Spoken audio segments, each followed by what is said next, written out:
Amigos, cada vez que eu leio algo interessante, eu incorporo a um banco de dados que eu tenho sobre assuntos vinculados principalmente à história da Igreja Católica. Esse banco de dados, pessoal, hoje eu mantenho numa nuvem. Bom, eu já tinha informações sobre o Pacto das Catacumbas e já vinha realmente pensando há algum tempo em produzir um vídeo a respeito. Pois bem, o pedido do João Henrique foi um empurrãozinho que eu precisava para fazer o vídeo, que foi bem simples, porque o material a respeito já estava praticamente todo organizado. Nesse vídeo, iremos tratar de um pacto entre religiosos que ocorreu durante o Concílio Vaticano II e que tem esse nome por ter sido firmado dentro de catacumbas subterrâneas. Então vamos lá.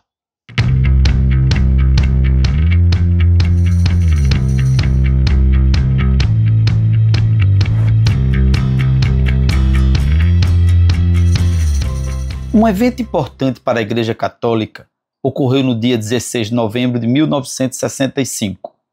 O local foi as Catacumbas de Domitila.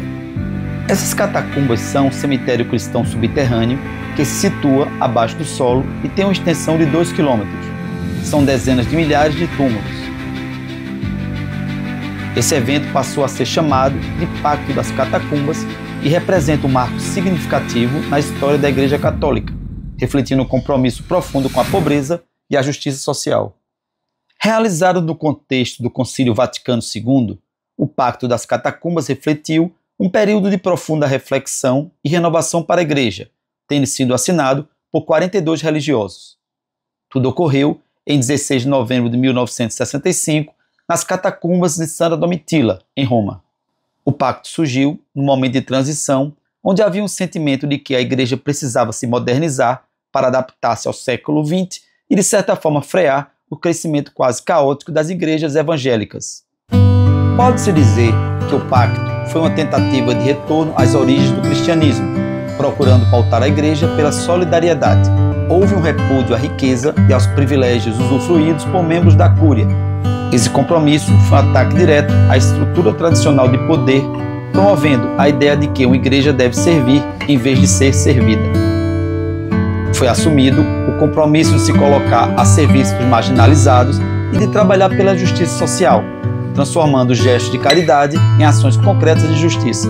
O pacto teve uma influência muito grande na América Latina, inspirando movimentos como a Teologia da Libertação. Nesse ínterim, eu acho interessante trazer um brevíssimo comentário sobre a Teologia da Libertação. A Teologia da Libertação é uma abordagem teológica e filosófica que busca promover a justiça social e a libertação dos oprimidos. Em minha concepção, a sua visão é excessivamente politizada, havendo uma ênfase muito grande à luta de classes. O grande problema dessa abordagem é que se acaba se esquecendo das questões espirituais, que são a razão de ser principal de uma igreja. A igreja poderia ser transformada no limite numa grande instituição assistencial. Não que a igreja não deva fomentar a solidariedade entre as pessoas. Deve sim. Até mesmo porque essa é a leitura correta do que Jesus Cristo nos trouxe. Mas a igreja, não pode priorizar tanto essa abordagem a ponto de esquecer dos dogmas espirituais católicos. O Pacto das Catacumbas possui um significado simbólico profundo, tendo sido assinado no local de sepultamento dos primeiros cristãos e mártires da fé. Esse ato conectou os signatários às raízes da igreja, lembrando o quanto os primeiros cristãos sofreram para que hoje nós tenhamos uma igreja universal. O acordo, ao tocar em pontos tão sensíveis, foi alvo de muitas críticas e alguns dos seus signatários foram perseguidos em países com regimes autoritários. Muitos ditadores viam a mensagem do pacto como uma ameaça ao seu poder. O Pacto das Catacumbas foi uma tentativa de direcionar a igreja a uma maior proximidade com os pobres e com os marginalizados. Tal posição não tem, pessoal, pelo amor de Deus, nada a ver com o comunismo. Eu tenho que dizer isso porque muitas pessoas confundem ação social com comunismo, o que é uma tremenda bobagem. Já me antecipo, portanto, a possíveis comentários que enchem o saco. Esses comentários que vivem acusando o canal de comunista toda vez que tratamos de algum tema social. O engraçado, nesse ínterim, é que essas pessoas sequer conhecem o rol de vídeos do canal sobre religiosos conservadores. Muitos religiosos conservadores já foram tema de vídeos aqui.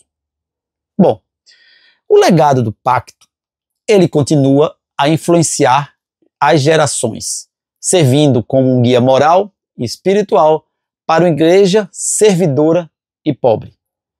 E essa leitura solidária do cristianismo, ela pode ser defendida por qualquer católico, seja progressista, seja conservador. É isso aí, pessoal. Valeu!